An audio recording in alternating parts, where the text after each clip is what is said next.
그렇다면 해주오 시에는 어떤 인물들이 있을까요? 고려 중기의 문신으로 오연총이 있다. 그는 부원수가 되어 대원수 윤관과 함께 동북의 여진족을 물리치고 동북 구성을 쌓은 인물이다. 문신이지만 장군이기도 한 그는 집안이 어려운 가운데서도 학문에 힘써 과거에 급제하고 후에 나라에 큰 공을 세운다. 오연총은 숙종이 즉위한 뒤 외국에 사절로 많이 파견되는데 숙종 1년에는 요나라 황제의 생일을 축하하는 사신으로 다녀왔고 또 숙종 5년에는 송나라 회종의 등극을 축하하기 위해 사신으로 간다. 이때 희귀본 태평어람 청곤을 어렵게 구해 가지고 돌아와 왕에게 크게 칭찬받고 중서사인에 오르게 된다. 그러나 스스로 외직을 청하여 전주 목사로 나가 선정을 베풀어 치적을 올리기도 한다. 서기 1105년 동북면 병마사에 임명되고 1107년 예종 2년 윤관과 함께 별무반을 주력으로 하는 17만 대군을 이끌고 여진 정벌에 나선다.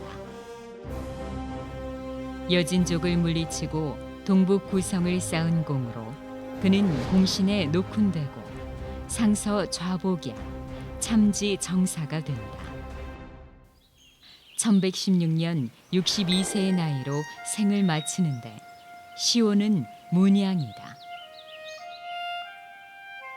오연총의 영정은 원래 함경북도 경성의 정북사에 모셔져 있었으나 1928년 전라남도 곡성군 오곡면 덕산리에 사당을 세우고 장군의 영정을 모셔와 이곳에서 모시고 있다.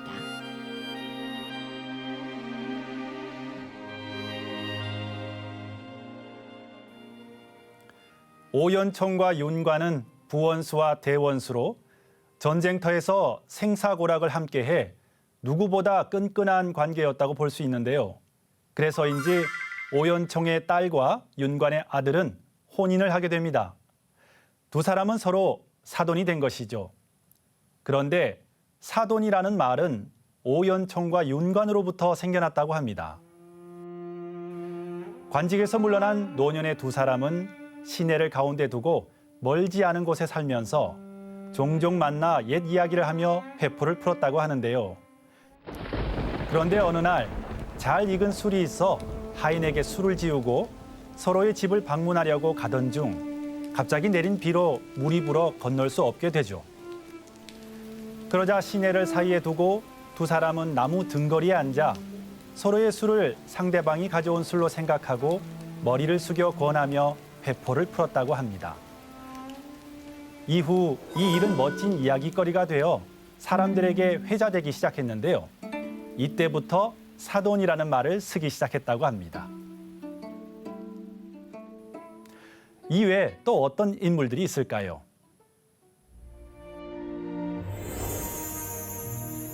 조선 중기의 문신으로 오윤겸이 있다. 그는 경파시조인 오인류의 14세 손이다.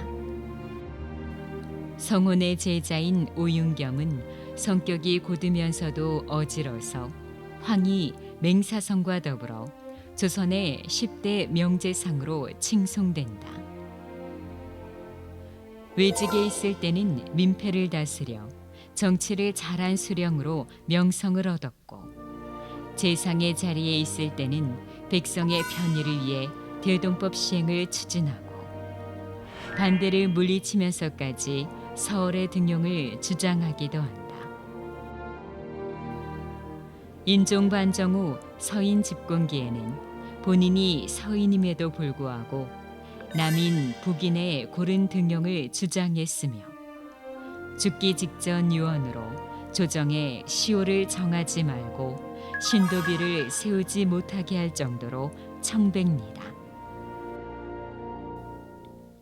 오윤겸의 부친은 쇠미록의 저자 오희문이다.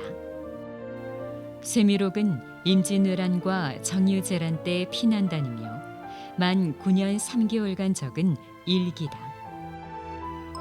전쟁뿐만 아니라 당시의 사회 경제와 민중들의 삶을 엿볼 수 있어 그 가치가 커 보물 1096호로 지정돼 있다. 일제강점기 인물로 만주에서 무장 항일 투쟁을 한 송암 오동진 장군이 있다. 그는 광복군 총영과 통일부, 정의부 사령관으로 일제에 맞서 싸운 독립운동가다. 그는 평안북도 의주에서 태어났으며 어려서 한문을 공부하다가 후에 안창호가 세운 평양의 대성학교 사범과를 졸업한다. 고향에 돌아온 그는 일신학교를 설립하여 청소년들에게 민족교육과 항일 사상을 고취하는 데 힘쓴다. 1919년 3.1운동이 일어나자 의주에서 만세운동에 참가했는데 체포의 손길이 미치자 가족을 데리고 압록강 건너 만주 관전현으로 망명한다. 1920년 광복군 총영을 결성하면서 장군은 무장 항일 투쟁을 본격적으로 전개하기 시작하는데 독립군을 이끌고 압록강을 건너 국내 진공 작전을 쉼없이 펼친다.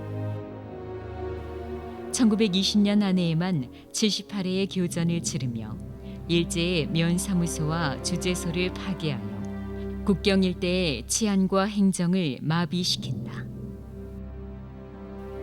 장군의 맹렬한 투쟁은 1922년 통일부와 1924년 정의부에서도 지속되어 일제 식민 통치에 심각한 타격을 입히자 총독부는 10만 원이라는 거액의 현상금을 걸고 장군을 체포하려 혈안이 된다.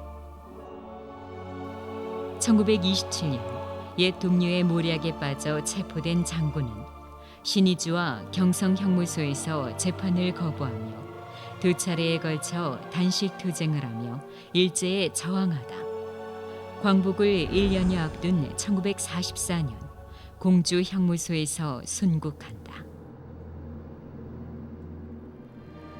다른 독립운동가와 달리 오동진은 남과 북 모두에서 항일 독립지사로 서훈을 받아 대한민국의 현충원과 북한의 애국 열사릉에 동시에 모셔져 있다.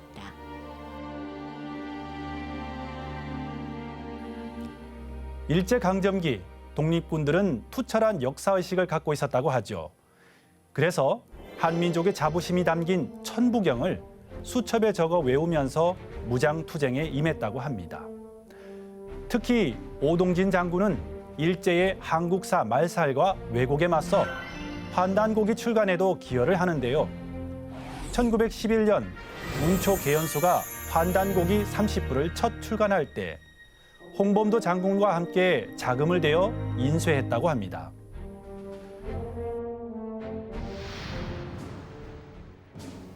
이외 해주오씨 오충신이 있다. 오웅정 장군 일가는 임진왜란과 병자호란을 맞아 3대에 걸쳐 5명이 순국한다. 그래서 오씨 삼세오 충이라고 부르고 전라북도 익산의 삼세오 충렬사에 모셔져 있다. 그리고 병자호란 때 청나라와 화의를 반대하고 경사항전을 주장하다가 장군에게 끌려가 죽임을 당한 사막사 오달제. 3.1운동 당시 민족대표 33인의 한 사람인 오세창과 그의 아버지이자 김옥균, 박영료 등을 지도하여 개화파를 형성한 오경석이 있다. 해주오씨 현대인물로는 오세훈 서울시장과 괴짜 시인인 공초 오상순, 야구선수 오승환이 있다. 또 연예계에는 원로 배우 오지명과 가수 오승근을 비롯하여 아이돌 그룹 엑소의 세운 등이 있다.